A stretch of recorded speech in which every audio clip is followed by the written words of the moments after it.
come to the Valley and Ridge region to visit our hometown, Stanton, Virginia. Hi, we're the Stanton Trackers. Welcome to McSwain Elementary School. We are located in the Shenandoah Valley, in the Valley and Ridge region. Quick newsflash here. Our city is pronounced Stanton, not Staunton. If you say Staunton, everyone will know that you're from out of town. Hey, the song that we just sang was great, don't you think so? I totally agree. But there are a lot of people mention that song. Who are all those people? Yeah, we mentioned Beverly and Lewis. Who were they? John Lewis was the first settler in our area. He settled here in 1732. He was a Scotch-Irish immigrant. Quick newsflash here. We learned earlier this year that many Scotch-Irish settled in the Valley and Ridge region of Virginia. William Beverly was another important settler. In 1736, he was granted 118,000 acres of our area. Wow, he owned a lot of land around here. No wonder we have a Beverly Street and a Lewis Street in Stanton. I'd like to learn more about Lewis and Beverly. I bet our video today is going to be about them. No, it's not. Another person mentioned in our song was Lady Rebecca Stanton. She was the wife of the colonial governor William Gooch. Our city was named after her. I bet our video today is going to be about Lady Stanton. No, it's not. We also mentioned John Henry and Mary Baldwin. Who in the world were they? Well, John Henry was a Stanton native who was a lawyer and a judge. During the Civil War, he served as the second treasurer for the Confederate States of America. In the 1800s, it was not easy for women to get an education. The Augusta Female Seminary was open. Mary Julia Baldwin was one of the first students to go. She later became the president of the school. In 1895, the school was renamed Mary Baldwin Seminary. Mary Baldwin College is still part of Stanton today. I bet our video is going to be on John Henry or Mary Baldwin. No, it's not. Then who could it be? Who else was mentioned in the song? I've got it! I bet it's Woodrow Wilson! That's it! Way to go! Now you got it! Quick newsflash here. Keep watching to learn more about Woodrow Wilson. Hey there, we're the Stanton Trackers, and we're coming to you from Stanton, Virginia, at the Woodrow Wilson Presidential Library and Museum. We're here to tell you more about this great man. Wilson's father was a Presbyterian minister, and this is where the Wilson family lived and where Woodrow Wilson was born. Woodrow Wilson was a child during the Civil War. He was a president during World War I. Come and visit the museum with us to learn more about him. This is the room that Woodrow Wilson was born in. In fact, this is the bed that he slept in as a baby. He was born Thomas Woodrow Wilson, but was actually called Tommy till he went off to college. While we are here, we wanted to show you that even in history, recycling and reusing was important. This is a hair receptacle where hair was collected and reused for stuffing dolls and pincushions. Bath water was also reused to water plants.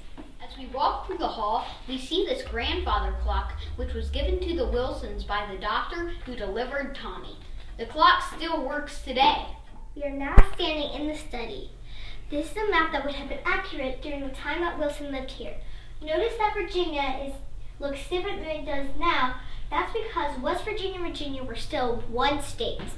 It was interesting to know that Tommy's dad was fascinated with presidents. He studied them to learn more about history. Isn't it cool that his son ended up becoming a president? Wilsons did have African American servants in their home. They were referred to as servants rather than slaves because Mrs. Wilson was from the North and preferred the term servants. 1 man and 2 women were leased by the church to work in the manse. Records indicate that the church paid fees to a local family. Another servant moved this pallet into the hallway. During the night, it was his job to keep the fires going. Behind the trees is a big green steeple. That is the church where Tommy's dad was minister. The Wilsons lived in Stanton until Tommy was about 1 year old. They moved to Augusta, Georgia, where Tommy's dad was a minister of a church. Tommy had a first-hand view of the Civil War as a child because his father's church became a Civil War hospital. This experience made peace very important to Tommy. We are now entering the Woodrow Wilson Museum, which is located beside his birthplace. Behind me are the portraits of his parents, Janet Woodrow and Joseph Wilson. Now can you guess where his name came from?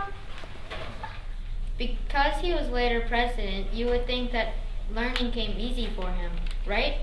Well, it might surprise you that Tommy didn't learn to read until he was 10. Here is one of his notebooks that shows his own invented shorthand that he used to help him learn. His father, because he struggled in the written word, his father encouraged his public speaking skills. Even with his struggles, he graduated from Princeton. He taught at several colleges and later went back to become president of Princeton. Here's the actual desk he used while he worked there. Later, he was elected governor of New Jersey and was encouraged to run for president of the United States. Woodrow Wilson married Ellen Louise Axon, an artist. Her easel is even on display here as well. They had 3 daughters together, but sadly, she died during Woodrow Wilson's first year as president. He remarried 18 months later. It is said that his second wife, Edith, often sat with him during meetings in the Oval Office and helped run the country while Wilson suffered a stroke. There were many interesting events happening during this time in history. Child labor laws were being introduced. Women were struggling to get the right to vote. Wilson and his daughters spoke in support of women's rights. In 1920, women gained the right to vote when the 19th Amendment was passed. Also during this time, Jim Crow laws enforced segregation. Remember, segregation is the separating of people based on race, gender, or religion. In this case, it was based on race. Wilson, while not extreme in his views, viewed himself as a Southerner, so he did little to discourage segregation as during his presidency. War was brewing in other parts of the world, but Wilson was determined that the United States would remain neutral. This war came to be known as World War I. Wilson actually used this campaign slogan, "He kept us out of the war," to help win his second term as president. Woodrow Wilson remembers the pain and loss America suffered during the Civil War. One of his quotes captures his feelings perfectly. I come from the South and I know what war is, for I have seen its terrible wreckage and ruin. It is easy for me as president to declare war. I do not have to fight, and neither do the gentlemen on the hill who now clamor for it. It is some poor farmer's boy or the son of some poor widow who will have to do the fighting and dying. Several factors, including the sinking of the Lusitania, prompted the United States to enter the war in April of 1917. War costs money. One way that the government helped raise money was through war bonds. It was considered a patriotic thing for citizens to buy war bonds to help support the country's efforts. After the war, the citizens could cash in their war bonds for their money back, plus interest. World War I introduced many new weapons. The bolt-action rifle could shoot up to 15 rounds a minute. The machine gun required at least 3 men to work them. These weapons could do the work of 100 guns. Mustard gas was first used in the war. This deadly weapon caused internal bleeding, blistering skin, and a slow and painful death. Gas masks were used for protection during the war. Tanks were designed and used during World War I as well. The first type handled a crew of 3, while the more modern type, developed at the end of the war, carried 10 men. Miles of barbed wire was used during World War I. It kept enemies far enough away that grenades could not be thrown into the trenches. All of these weapons changed the way that war was fought. Behind us is a replica of the World War I trench. Here is a periscope, which helps soldiers see what's going on above the trenches. Behind the trenches was a room to treat injured soldiers till they could be taken to a hospital.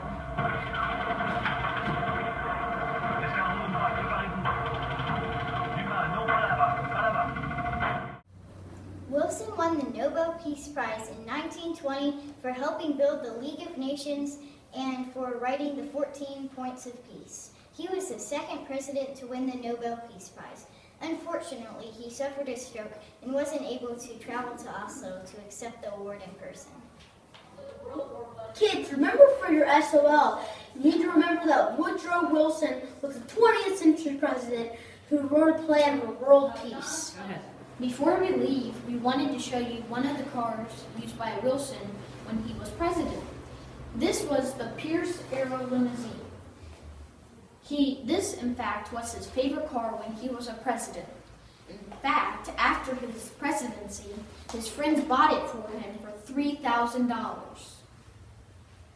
There are so many more amazing things we could show you here at the Woodrow Wilson Museum, but then you'd have no reason to come and visit for yourself. Even though Wilson only lived his first year of life here, he always felt a strong connection to Virginia. And we are proud to share this home state and city with this great man. Thank you for learning about Woodrow Wilson with us. And thank you for visiting the Stanton Trekkers. Now we have to go back to class.